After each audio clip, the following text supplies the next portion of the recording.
Buenas tardes, me presento con ustedes, soy Jorge Sánchez Morales, soy consejero presidente del Instituto Electoral del Estado de Puebla y me va a tocar la tarea de moderar esta mesa 2 de Justicia y Legalidad, donde estarán presentes José Alfredo Cristalina Cables del Instituto Federal Electoral, Norma Estela Pimentel Méndez del Tecnológico de Puebla, Manuel Silva Roche, colectivo México Infórmate, que incorporar con nosotros a la mesa, y Verónica Pérez Romo de la Procuraduría de Defensa del Contribuyente. Si ustedes lo ven bien, la mesa está programada para las 11:10 de la mañana, son 11:55 y debe concluir 12:30 conforme al programa que se tiene establecido. Entonces, si no existe ningún inconveniente, creo que podemos iniciar y a Manuel le damos la oportunidad que se incorpore a la misma.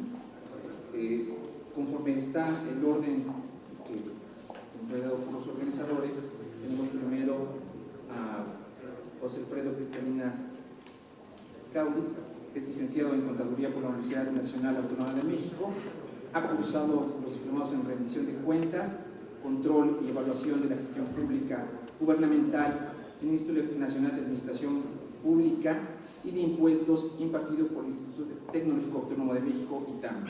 Ha desempeñado diversos cargos en el Servicio de Administración Tributaria SAT desde 1999, ha ejercido funciones de dirección y programación en materia de fiscalización al ocupar los cargos de administrador de planeación y programación, administrador interno de visitas domiciliarias, administrador interno de programación y administrador de control y evaluación en la Administración General de Auditoría Fiscal Federal y director de auditorías administrativas en la Contraloría Interna del propio SAT. Actualmente es presidente de la Comisión de Contabilidad y Auditoría Gubernamental del Colegio de Contadores Públicos de México, es titular de la asignatura Organizacional Fiscalización a Partidos Políticos Nacionales que se imparte en la Facultad de Contaduría, Administración e Informática de la Universidad Nacional Autónoma de México. Bueno, quiero comentar que es una voz autorizada a nivel nacional en cuestión de la fiscalización de los partidos políticos. Todo lo que somos los organismos electorales locales, tenemos que ver precisamente con aquí Cristalinas en todo lo relacionado a los convenios y, por supuesto, todo lo que es la información que se tiene que para la fiscalización de los partidos políticos. Recordemos que con las reformas constitucionales y también electorales, lo que trajo consigo es que los secretos bancarios, fiduciarios, bueno, ya el Instituto Federal Electoral pueda entrar, revisar, analizar todo ello. Aunado a ello, puede pedirle al Instituto Electoral de los estados que le proporcione información y, por consiguiente, porque si bien es cierto, se lleva aparte del IFE un control de los gastos de los partidos políticos a nivel nacional, también a nivel local nosotros les damos prerrogativas a los partidos políticos y ellos también nos rinden cuentas. Entonces existe un intercambio de información entre los organismos electorales locales, los 32 del país, y el Instituto Federal Electoral. Debo comentarles que la dinámica de estas mesas, estamos dando de 7 a 10 minutos a cada uno de los participantes. Creo que aquí lo más importante en estas mesas es que ustedes participen y que ustedes en su momento les daremos uso de la voz. No lo vamos a utilizar para efectos de que nos manden sus preguntas, no, los micrófonos, creo que lo importante es escucharlos a ustedes directamente y, por supuesto, que sean nuestros ponentes los que les den respuesta a sus dudas, que sea primero escucharlos a ellos, después venir un momento de participación, ustedes pueden también hacer sus comentarios, sus participaciones, con su momento tienen sus aportaciones, por supuesto, que son importantes. Quiero comentar que, bueno, Alfredo Cristalinas, como lo he comentado, es una persona, decía yo, la voz autorizada en fiscalización de partidos políticos, hablará sobre temas fundamentales como es la transparencia y rendición de cuentas, y bueno, sin más preámbulo, Alfredo, te dejamos la palabra. Muchas gracias, muy buenas tardes a todas y a todos. Gracias, Jorge, por la amable presentación que haces. Yo voy a empezar, si me permiten, vamos a hacer una reflexión muy breve con todo lo que hemos escuchado en las magistrales, donde el ex auditor superior, mi amigo Arturo González de Aragón y otras personas que han participado, pues han señalado la necesidad del control, la supervisión y la fiscalización a los órganos del Estado mexicano, y se refirió particularmente a los partidos políticos, y creo que esta es una oportunidad muy grande para poder compartir con ustedes lo que hacemos en la unidad de fiscalización, nada más un poco provocando, ¿verdad?, con ustedes la inquietud. Arturo González, cuando era auditor superior de la Federación, tuvo la posibilidad de ser nuevamente reelecto, ¿no? Y en ese entonces también se discutió la ley de fiscalización superior, y como él dice, en la noche de las brujas, los partidos políticos pusieron expresamente en el artículo 2 de la ley que los partidos políticos no eran sujetos de fiscalización por parte de la Auditoría Superior de la Federación. Yo puedo compartir con él la necesidad de que estos órganos del Estado mexicano, que no son públicos, sino son entes de interés público, y hay una gran diferencia en eso, deban ser auscultados, porque verdaderamente, y también coincido con él, y es parte también de la presentación, aquí lo que buscamos realmente es que haya confianza, y uno de los medios que se tiene para ello es precisamente la rendición de cuentas. Los partidos políticos sí rinden cuentas, que no lo hacen en un esquema parecido a una cuenta pública es distinto, pero a partir del 1 de enero del 2012, los partidos políticos como entes de interés público, que son entes económicos con más de 330 unidades de negocio, porque son 300 distritos electorales, 32 entidades federativas y un comité ejecutivo nacional, tienen que presentar estados financieros de acuerdo a la norma de información financiera B16, que son balance general, estado de actividades, que deben ser las bases de resultados, y el estado de cambios en el flujo de efectivo, algo que no hacían antes y que no hay en el mundo un partido político que esté sometido a ese régimen. Pero además, por si faltara poco, los partidos políticos presentaron a partir de este año un programa anual de trabajo con dos grandes programas. El primero tiene que ver con el 5% para actividades específicas, que es esta obligación constitucional que tienen los partidos políticos de desarrollar capacidades para empoderar a hombres y a mujeres, desde luego, y otro 2% para la capacitación, promoción y desarrollo del liderazgo político de las mujeres, en un esquema muy interesante de planeación, ejecución, evaluación y control, que nutre el ciclo y que permite hacer un balance cualitativo del cumplimiento de objetivos, metas y indicadores. Vamos a ver cómo nos va, y yo espero que el siguiente año voy a estar presentando los primeros resultados en la reunión de la OPAM para que ustedes puedan juzgar. Pero de entrada, independientemente de los informes que presentan de carácter convencional para reportar ingresos y gastos, están sujetos a este régimen. Ya les decía que es muy importante, desde luego, que rindan cuentas, porque ello genera confianza. El trabajo coordinado que tenemos autoridades electorales federales y locales debe ser muy intenso, y creo que también tenemos que jalar hacia una armonización contable. En ese sentido, el tema ya está bastante trillado con el tema de la armonización contable del gobierno federal y estatales. Creo que han hecho un gran esfuerzo luego de la Ley General de Contabilidad Gubernamental para poder al final del día tener cuentas nacionales de todos los entes públicos, y me parece un esfuerzo interesante, pero todavía lo veo inacabado. Y con todo el respeto que me merecen las autoridades encargadas de esto, no siento que vayan a cumplir sus expectativas en este año, sobre todo por la cantidad de municipios que faltan todavía de incorporar en esto. Hay entidades federativas que van muy adelante. ¿Cómo enlazar entonces el tema de la mesa, que es legalidad y justicia, con el tema de la transparencia y rendición de cuentas de partidos políticos? Ya decía que los partidos políticos son entes de interés público, y entonces, al no ser entes públicos, pues tampoco están obligados a cumplir la Ley General de Contabilidad Gubernamental, por ejemplo. Y por eso diseñamos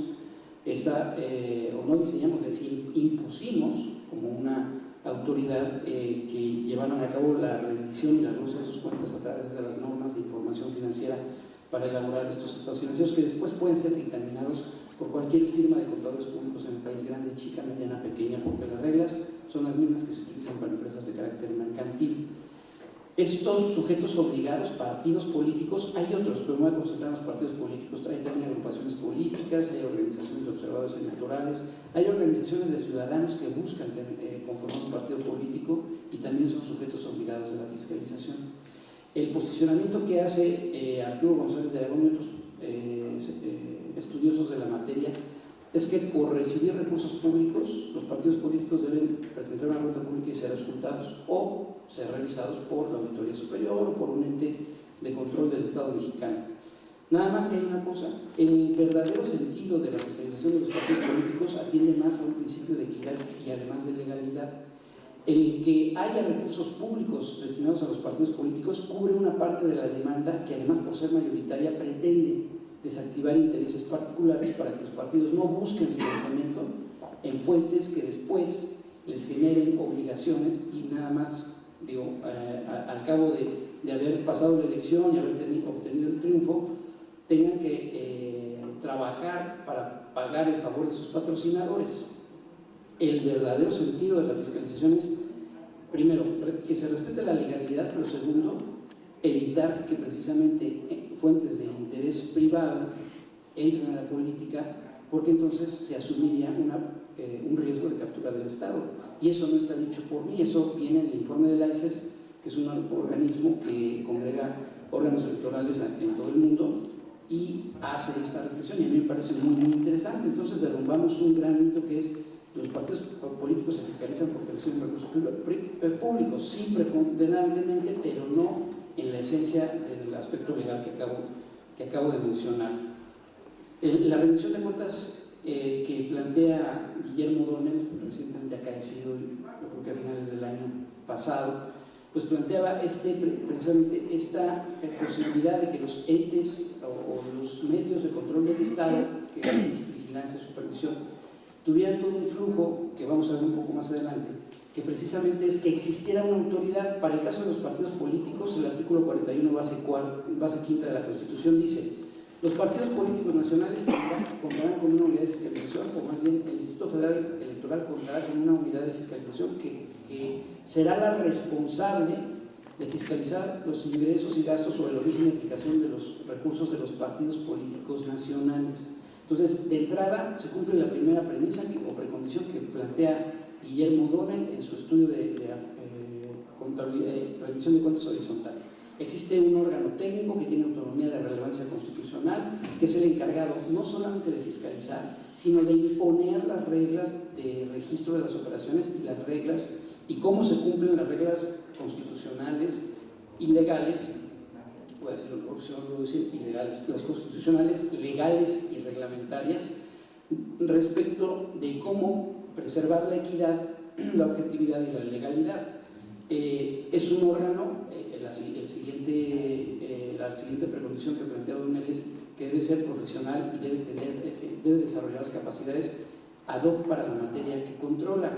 La unidad de fiscalización tiene en sus integrantes un cuerpo de auditores y abogados que está especializado en la materia y que se ha apostado por la profesionalización. Todos cumplen un perfil, se mantienen permanentemente capacitados.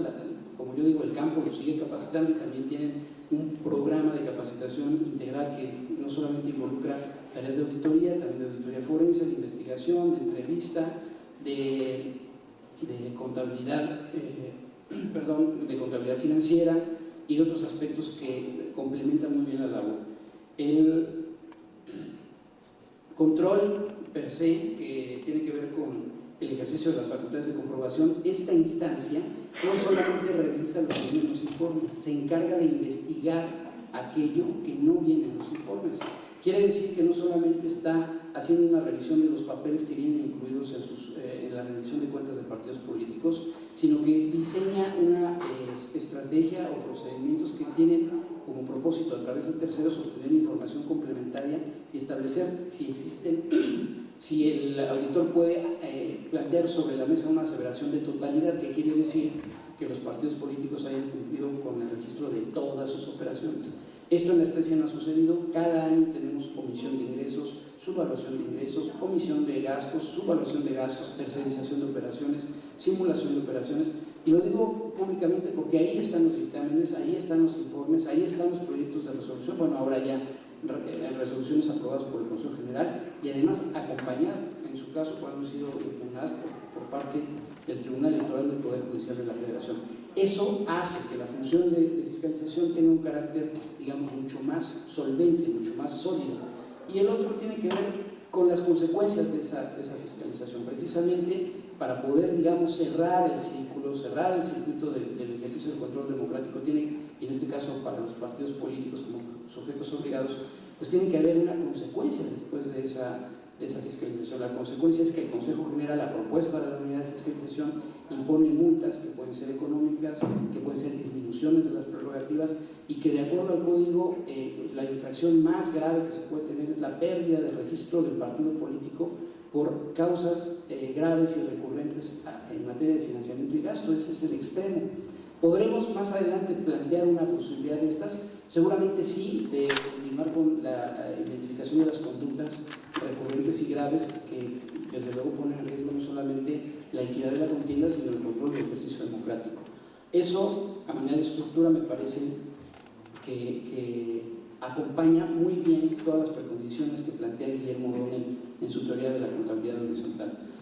Desde luego que los usuarios de esa información como contabilidad horizontal pues son más plurales, están más orientados también al uso de la información con carácter socialmente útil y no solamente sirve para la autoridad que hace la revisión. Eso me parece que también es muy importante porque el control democrático no se centra en la autoridad que exige la rendición de cuentas, que luego las audita y que después pone sanciones, sino que hace también una dispersión de información, hace un planteamiento mucho más claro, menos robusto técnicamente para que la sociedad también se involucre y pueda tener información. Eso lo cumplimos con la presentación del programa anual de trabajo de los partidos políticos, que me pareció un gran reto y ya está implementado.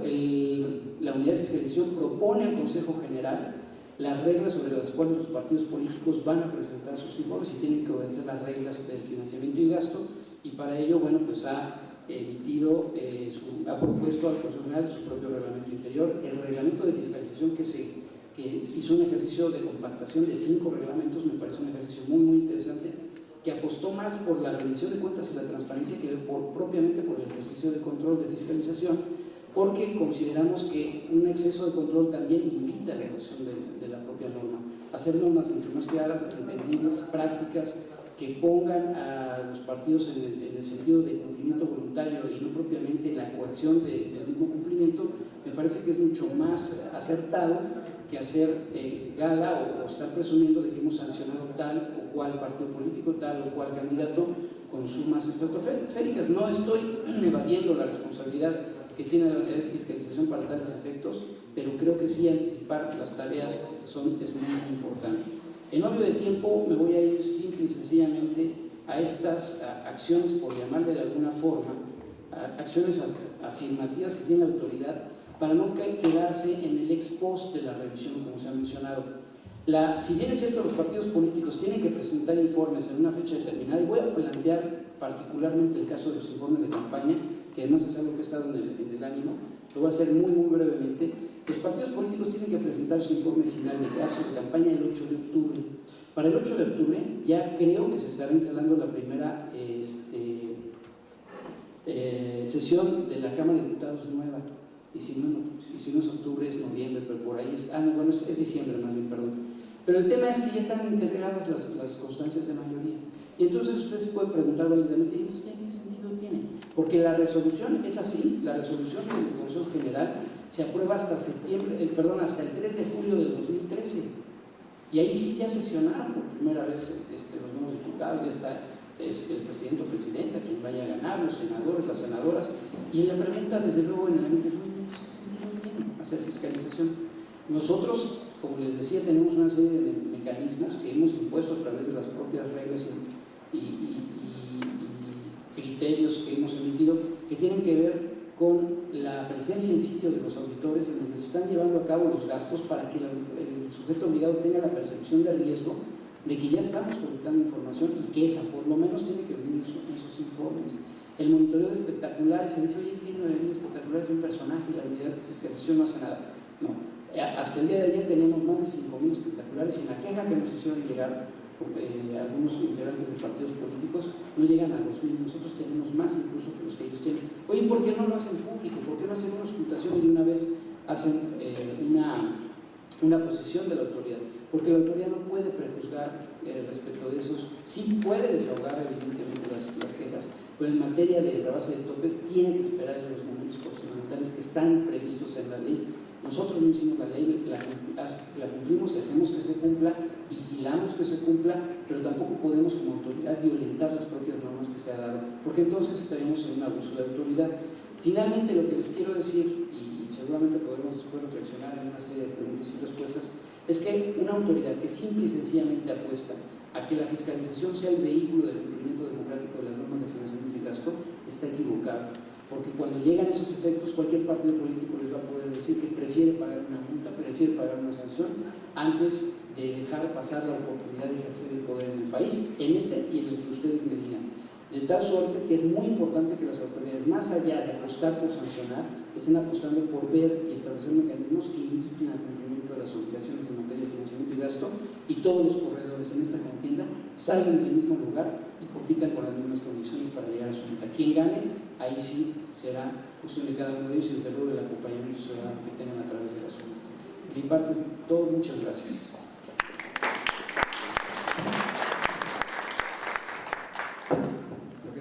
Tiene un reto muy importante en cuestión de transparencia y más de partidos políticos, porque no es un tema fácil, ¿verdad? Porque el poder convencerlos que tienen una obligación de rendir cuentas, de tener un sistema contable y de darles todos los apoyos para que ellos lo puedan rendir, algunos de ellos lo permiten, algunos de ellos tener la experiencia a nivel nacional, también en local, es un poco complicado, pero bueno, se tiene que trabajar para ello, para actuar con legalidad y bueno, por supuesto que los temas que establece aquí son temas de actualidad, que aparte, bueno, le faltó hablar y esperemos que se nos pueda describir porque tiene inquietud de los eventos públicos, ¿no? De repente llegan artistas, hay eventos que se presentan y el IFE puede llegar en ese momento a hacer una auditoría en el sitio y presentarse para ver cómo se está dando el mismo concierto o cierre de campaña, que sea. Entonces, esas atribuciones las tienen ya ellos, ¿no? Entonces creo que son temas que a veces no se conocen, pero es importante entrar al análisis y por supuesto son buenos estos foros, son importantes. Le daré el uso de la palabra a Norma Estela Méndez, que hablaré sobre los estudios que ha realizado en la Universidad de las Américas Puebla, en donde obtuvo el título de licenciada en Derecho, el grado de maestra con mención honorífica en Derecho Empresarial y Fiscal, lo obtuvo por la Universidad Iberoamericana Puebla. Concluyó satisfactoriamente sus estudios en el doctorado en el Derecho en la Benemérita Universidad Autónoma de Puebla, contando actualmente con una beca de investigación por el Consejo Nacional de Ciencia y Tecnología respecto al tema la flexibilidad en el procedimiento de licitación pública federal de México. Se ha desempeñado profesionalmente en la Dirección de Asuntos Jurídicos de la Secretaría de Finanzas y Administración en materia fiscal, contenciosa y administrativa. Posteriormente desempeñó actividades como abogada en Mancera en el área de asesoría legal y fiscal. Es socia fundadora del Corporativo Jurídico Oriente y asesora externa de TV Azteca Oriente. Dentro de sus actividades académicas ha impartido cursos y conferencias en la Secretaría de Finanzas y Administración del Estado de Puebla en materia de ley de transparencia y de acceso a la información pública del Estado, impuestos estatales, reformas fiscales del Estado, entre otros, y forma parte del grupo de investigadores de la UTLA Consultores, donde ha impartido cursos y diplomados en materia fiscal y administrativa al gobierno federal como a la iniciativa privada, y actualmente se desempeña como catedrática en el Instituto Tecnológico de Estudios Superiores del Campus Puebla del Tecnológico Monterrey. Le damos el uso de la palabra. Bueno, buenas tardes. Antes que nada quiero agradecer este espacio y sobre todo que estemos ahora conviviendo. Precisamente nosotros, desde nuestra perspectiva, en este caso 100% académica, es muy gratificante podernos sentar a conversar con diversas autoridades de diversos niveles, pero sobre todo también con la ciudadanía. Y precisamente el tema que hoy venimos a conversar con ustedes es la cultura de la legalidad y cómo pues está impactando en esta la participación de la ciudadanía y su efecto dentro de lo que es el tema principal de estas reuniones, la transparencia. Algo que es muy importante, el tema de cultura de la legalidad ya tiene un poco de tiempo que se viene desarrollando. Se ha desarrollado desde espacios públicos como también desde espacios privados. Me parece muy interesante esta definición que habla de cumplimiento espontáneo y estricto por gobernantes y gobernados. Me queda muy claro que un gobernante debe de partir de, como estaban comentando hace un rato, Alfredo lo comentaba muy bien, precisamente de conocer cuáles son sus facultades y hasta qué momento tiene el marco jurídico para poder ejercitarlas. Y este cumplimiento es 100% estricto desde la perspectiva de que van a ser sujetos de diversas índoles, de responsabilidades tanto patrimoniales, administrativas, hasta políticas. Y bueno, aunque no sea espontáneo, va a haber también mecanismos jurídicos que van a estar vigilando que si no se dio este cumplimiento espontáneo, se imponga mediante el uso de la ley. Sin embargo, también la cultura de la legalidad es una corresponsabilidad con el gobernado, y eso es lo que hoy queremos conversar. Cómo el gobernado va a poder realizar un cumplimiento espontáneo, pero también estricto, porque el gobernado no siempre va a estar con toda la capacidad de conocimiento previo adquirido para poder distinguir hasta dónde están sus derechos otorgados, pero también sus obligaciones dentro de esta interacción social. Entonces, bueno, también esta definición nos habla de que este cumplimiento espontáneo debe venir generado por una conciencia y convicción individual y colectiva de respeto a la ley.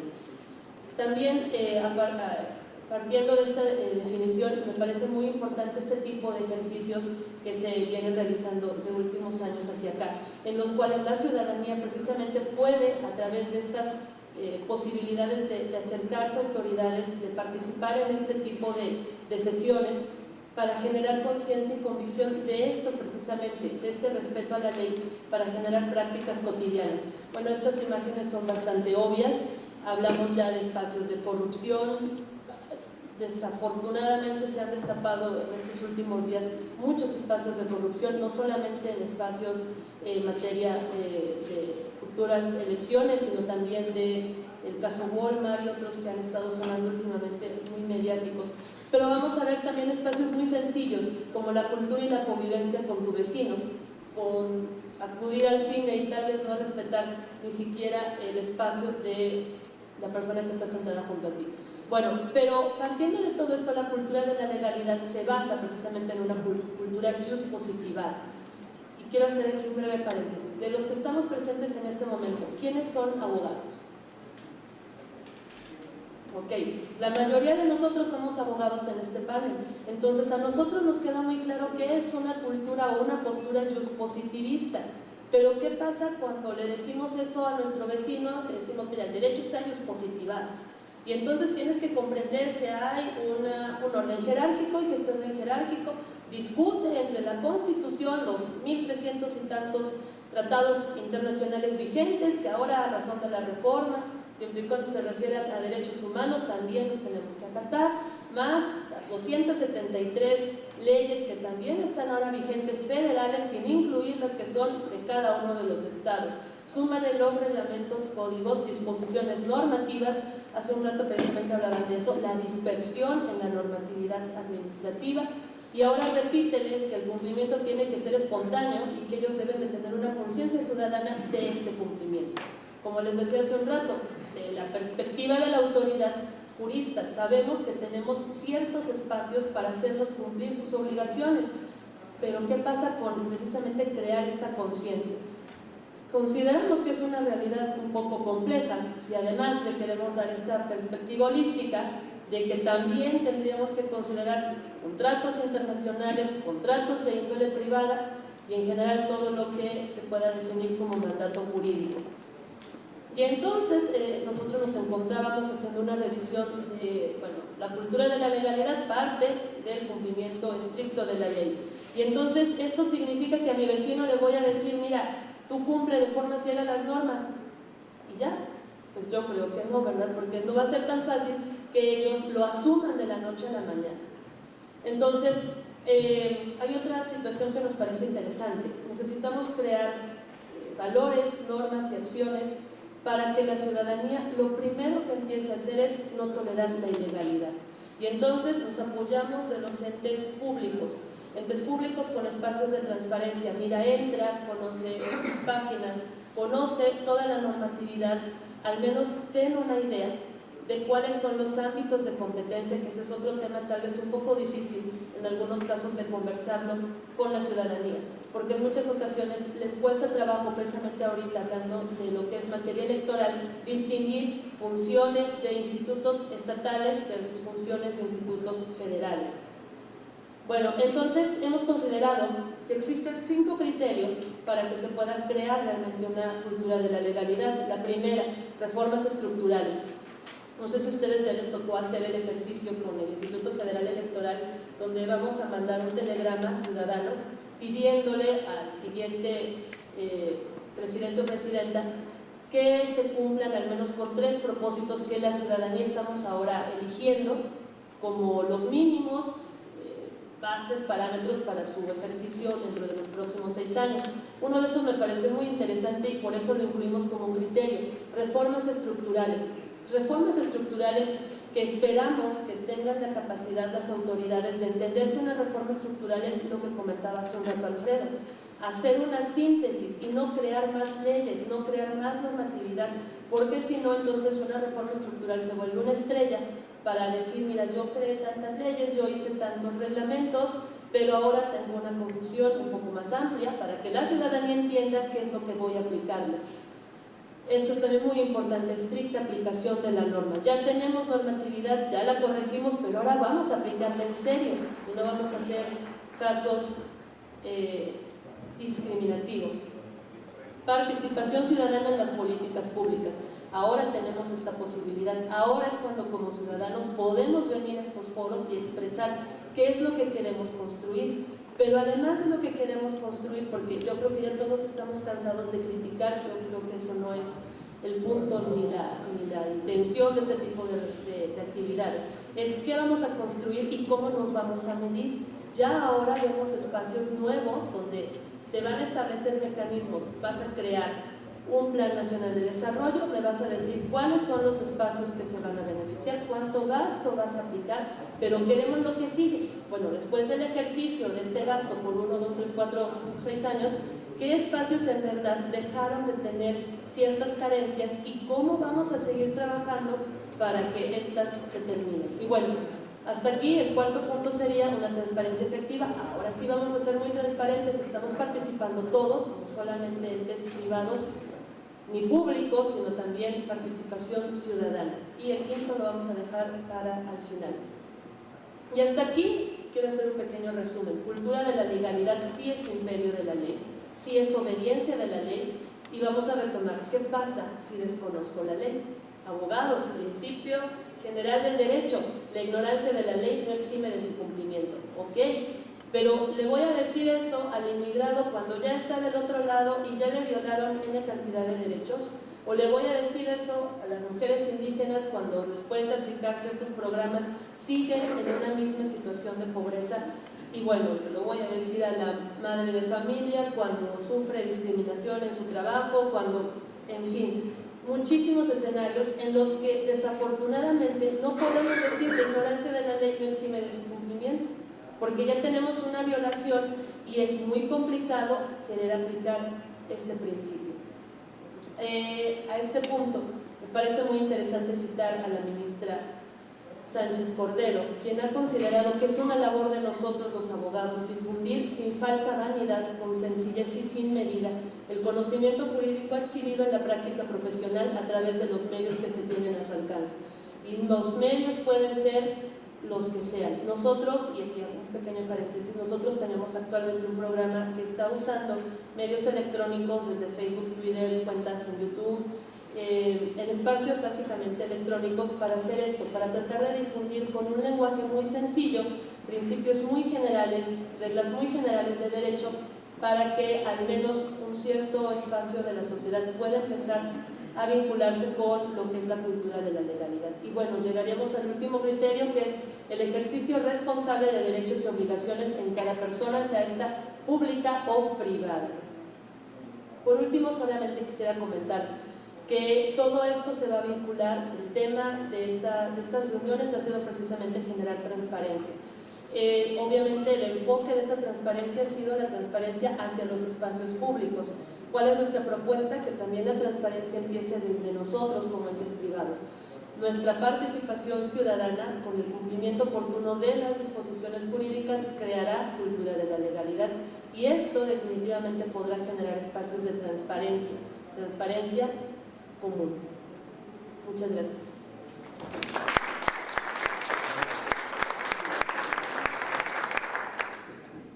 Felicidades, es un tema, creo que si reflexionáramos todos, como lo has comentado, no nada más en lo público, sino también en lo privado, porque podemos ir mejorando esta situación en la cual todos nos encontramos y que efectivamente el desconocimiento de la norma muchas veces es por la falta de la difusión de la misma. Creo que estos foros son importantes, pero también hay que llevarlos a los que no conocen la norma y en su momento irla difundiendo para que abríamos el espacio en este momento para Verónica Pérez Ron. Le damos la bienvenida. Un tema muy interesante que es sobre la Procuraduría de la Defensa del Contribuyente. Quiero hablar de una semblanza de ella. Es licenciada en Derecho por la Universidad Tecnológica de México, con el grado de maestra en Derecho por la Universidad Nacional Autónoma de México. Inició su carrera profesional como postulante en diversos despachos en materia fiscal. En el año 2013 se desempeñó como asesora de la Comisión de Hacienda y Crédito Público en la Cámara de Diputados, en donde entre otros participó de manera directa en la elaboración de los proyectos de la Ley Federal de los Derechos del Contribuyente y de la Ley Orgánica de la Procuraduría de la Defensa del Contribuyente. En el año 2006 se incorporó al Tribunal Federal de Justicia Fiscal y Administrativa como primera secretaria de la Sexta Sala Regional Metropolitana. Ha participado en diversos foros de análisis en materia fiscal y en la actualidad ostenta el cargo de directora general de Estudios Legislativos e Interpretación Normativa en la Procuraduría de la Defensa del Contribuyente. Tiene el uso de la palabra Verónica Pérez Ron. Adelante.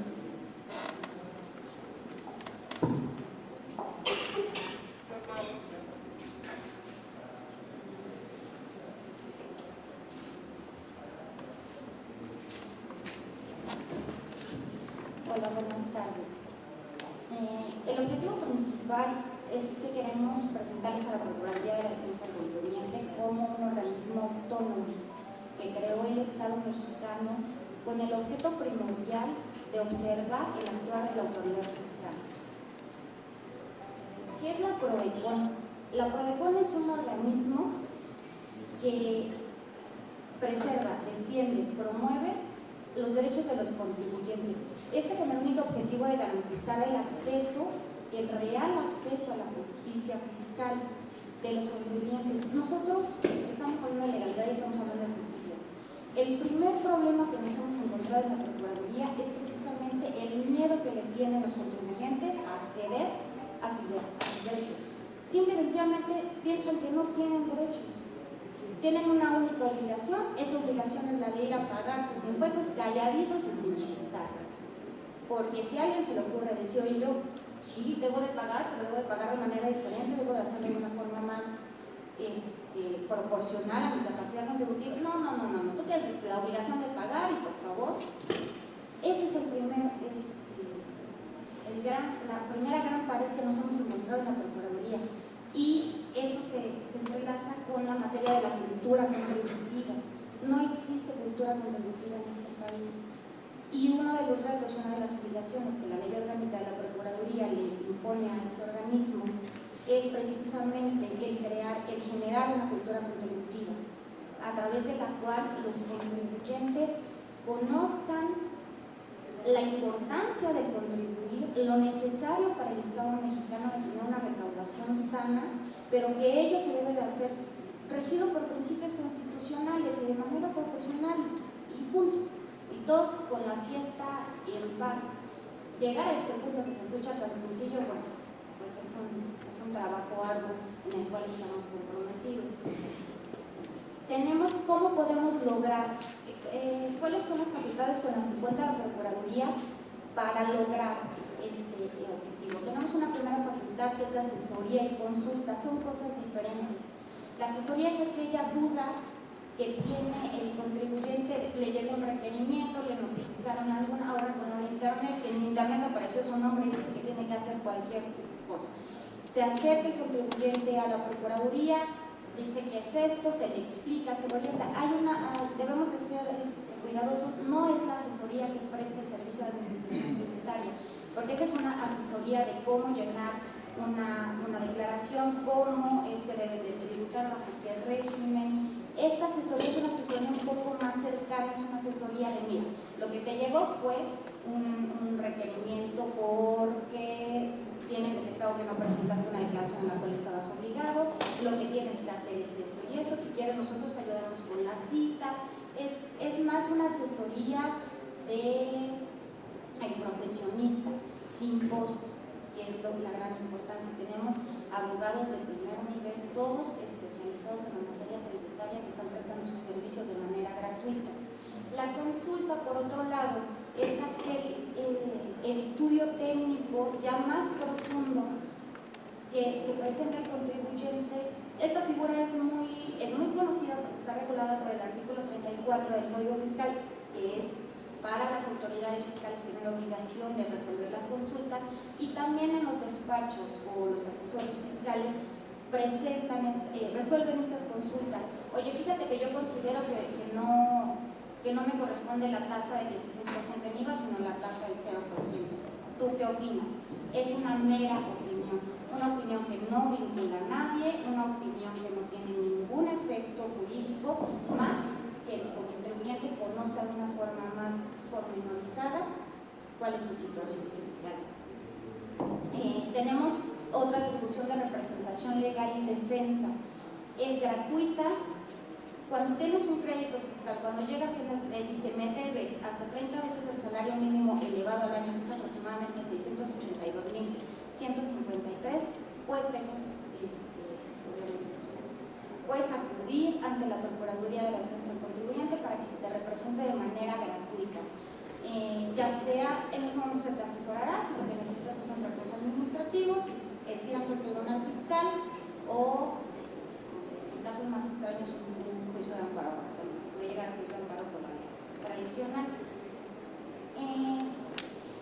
Otra facultad que tenemos es el procedimiento de queja y reclamación. Aquí es donde la Procuraduría se elige como un ombudsman fiscal, es un observador de la actuación de la autoridad fiscal. No debe de existir necesariamente una ilegalidad manifiesta, porque no somos ni siquiera el órgano competente para determinar ello, para que la Procuraduría pueda llegar y decir, oye, está siendo excesivo en el ejercicio de tus facultades, oye, efectivamente, esto que le estás, este ejercicio está en ley, tienes permitido hacerlo, pero está yendo muchísimo más allá, estás violentando sus derechos, estás afectándolo de manera grave.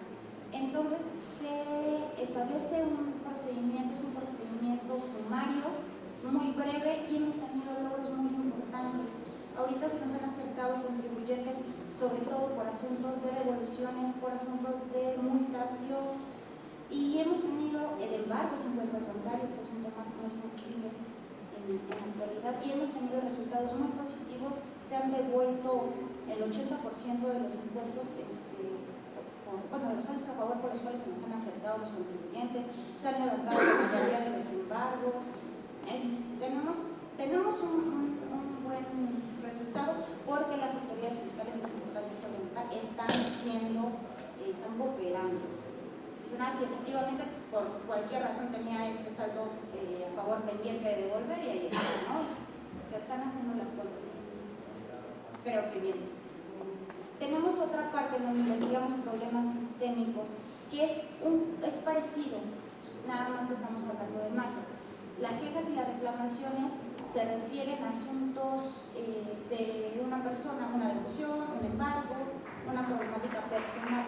Los problemas sistémicos hablan de aquellas afectaciones que se le están causando a grupos de contribuyentes, ya sea por sector económico o por rama ocupacional, por esta norma, porque pueden ser cuestiones legales. Quizás el que le está ocasionando la problemática es la propia norma, pero es la aplicación de esa norma a través de las autoridades fiscales, como nos da la afectación. Entonces nosotros también tenemos facultades para entrar ahí, entrar a mesas de negociación, hablar con la autoridad y decir, oye, efectivamente tú estás aplicando la ley porque estás aplicando a rajatabla, y más allá de estar beneficiando a la recaudación, a la ciudadanía, lo estás perjudicando. Entonces, ¿por qué no mejor tomamos otro tipo de determinaciones?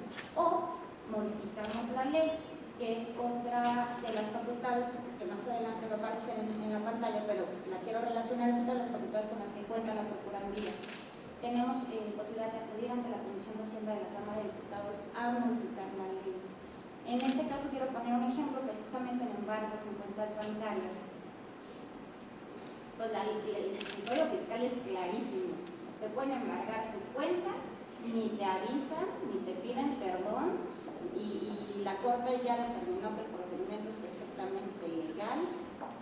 Bueno, pues entonces vámonos a la ley, vámonos a modificar el Código Fiscal de la Federación, obviamente a través de un ejercicio responsable donde se convoca a los colegios de profesionales, o sea, no es una ocurrencia o porque a algún contribuyente le está afectando, ¿no? Primero tiene todo un procedimiento de investigación a través del cual se autentifica que efectivamente se le está causando una afectación con esta norma a un mayor número de contribuyentes que el beneficio que está prohibiendo. Entonces, nos vamos a modificar la ley. También podemos modificar la normatividad interna del SAT.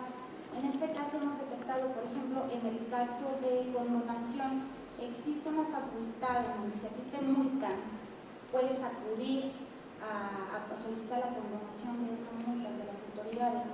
Pues también es una facultad cuyo ejercicio está siendo muy irregular. Estamos en el proceso de investigación, sabemos que se condona la mitad de las solicitudes, la otra mitad no se condonan, sin embargo, tenemos el conocimiento, y de hecho fue motivo de una recomendación que emitió la Procuraduría, de que a una señora jubilada, que su ingreso es de 2.500 pesos, que se le ocurrió en algún momento decir, pues voy a vender casas porque no tengo nada que hacer, se dio de alta, nunca vendió una sola casa y le llegan 3 multas por 9.900 pesos cada año. Entonces, vamos, decimos, oye, pues condenarle sus multas, ¿no? Estamos hablando de 27.000 pesos, si gana 2.500, ¿cuántos meses tendría que dejar de comer para pagarte? No. Y no, porque las multas formales, las que tienen que ver con el cumplimiento, con presentar declaraciones informativas, que tienen que ver con el pago, no se condonan. Bueno, y el otro 50% que sí condonaste, platícame de qué son. Pero como es un ejercicio discrecional, pues no te digo. Entonces también podemos modificar esa normatividad y también podemos decir, oye, pues para que se condone, tiene a estos y a estos y a estos contribuyentes. Somos muy respetuosos de la recaudación, entendemos la importancia de ella, pero bueno, nosotros estamos para defender los derechos de los contribuyentes.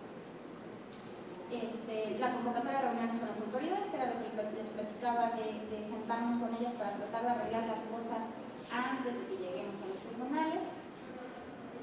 Y finalmente nada más quiero hacer el comentario de que la reforma constitucional al artículo primero que todos creo que conocemos viene en un momento para la Procuraduría elementarnos que hay como el anillo al dedo, porque la Procuraduría quiere posicionar los derechos de los contribuyentes como derechos fundamentales. Hay un gran debate sobre esto y estamos en conocimiento de ello. Nosotros creemos que los contribuyentes tienen derechos fundamentales que deben de ser protegidos por el Estado mexicano. Entonces queremos postularlos, defenderlos, interpretarlos, promoverlos y darles contenido y sustancia para que todos los ciudadanos mexicanos, todas aquellas personas que sean mexicanos y no mexicanos que paguen sus impuestos en el país, cuenten con la certeza que lo están haciendo de manera justa.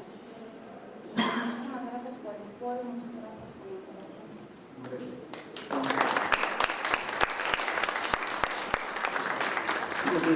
Temas muy interesantes. Me están pidiendo los organizadores que se incorporen ya al teatro para continuar con la exposición. Yo creo que en cuestión tienen muchas dudas, muchas participaciones. Yo propondría que se pudieran otorgar sus correos electrónicos, quizás poder tener una comunicación que sea más fácil y con ello poder hacer sus dudas, propuestas, comentarios, ¿no? Le daría su palabra a Norma Estela desde su correo. Sí, mi correo es npimente@itesm.mx. Y directamente del proyecto que les comentaba yo, hay un correo que es cuestionate@gmail.com. Sí. Alfredo. Muchas gracias. Sí, es veronica.perez@prodecon.gov.mx. Y aprovecho de nuevo el uso del micrófono para invitarlos a conocer a la Procuraduría. Es un organismo nuevo, es www.prodecon.gov.mx. Acérquense, ¿verdad? Todos pagamos impuestos, todos necesitamos a la Procuraduría. Gracias. El correo es alfredo.cristalinas@ife.org.mx. Gracias. Nada más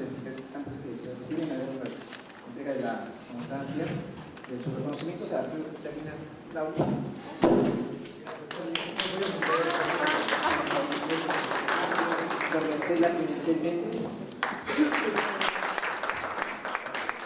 a Verónica Pérez Romo,